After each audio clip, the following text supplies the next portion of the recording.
PTDH Dinas Polri, ini alasan oknum anggota Polres Pulau Buru dipecat. Meninggalkan tugas lebih dari 30 hari, Brigpol Fauzi Reza Rabul dipecat secara tidak terhormat. Pemberhentian tidak dengan hormat atau PTDH dari Dinas Polri itu berdasarkan keputusan Kepala Kepolisian pada tanggal 28 Juli 2021. Upacara PTDH digelar di Mapolres Pulau Buru dan dipimpin oleh Kapolres Pulau Buru AKBP Egya Febri Kusumawet Maja Kamis 19 Agustus 2021 pagi.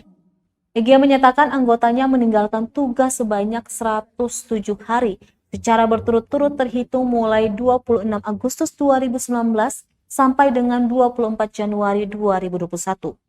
Egya mengatakan kepada seluruh personil agar selalu dapat menjaga etika, moral, dan berperbuatan baik di lingkungan tempat tinggal maupun dalam saat melaksanakan tugas. Dia melanjutkan oknum anggota Polri maupun PNS, khususnya di Polda Maluku, salah satu bentuk implementasi tindakan tegas telah dijalankan oleh Polda Maluku. Ada salah satu penerbitan keputusan Kapolda Maluku tentang PTDH dari Dinas Polri sebanyak 2 personil di pertengahan tahun 2021. Berdasarkan Peraturan Kapolri Nomor 14 Tahun 2011 tentang Kode Etik Profesi Polri beserta hari ini kalau dilihat ada 2 hal berbeda.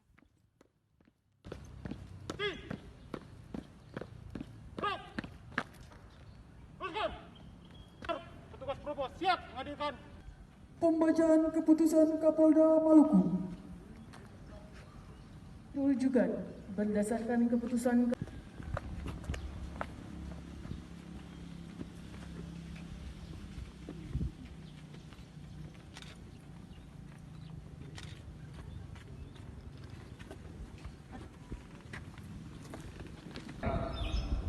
untuk menjaga etika, moral, dan perbuatan anggota agar tetap berjalan sesuai dengan norma dan jalur yang telah digariskan, maka pimpinan Polri telah berkomitmen untuk memberikan hukuman yang tegas terhadap setiap penyimpangan personel Polri yang dilakukan oleh oknum anggota Polri maupun PNS, khususnya di Polda Maluku.